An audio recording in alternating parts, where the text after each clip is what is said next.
Moving on, we'll look at 5 visions of Captain Cook.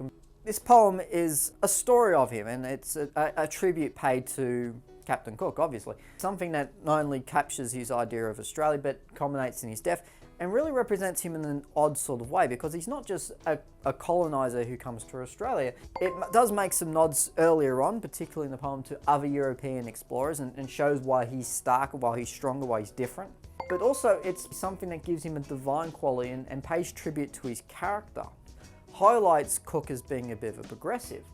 We get this idea, first of all, of very sensory and strong language and imagery being gradually instilled with this grandiose sort of aura, which is shadowed on his death, and we'll get to that in a second. But this aura that's created is sort of this idea that Cook was a man who was brave, who was courageous, who was almost daring. He's sort of given almost like a godlike, father-like quality, as in he is the father of modern Sydney. Now, certainly if we're looking at it in the modern context, and we certainly look at things like Indigenous perspectives and a lot of conflicting views on who discovered Australia and who is the father, I guess, of modern Australia, and we certainly get a lot of different sort of points of view and different viewpoints.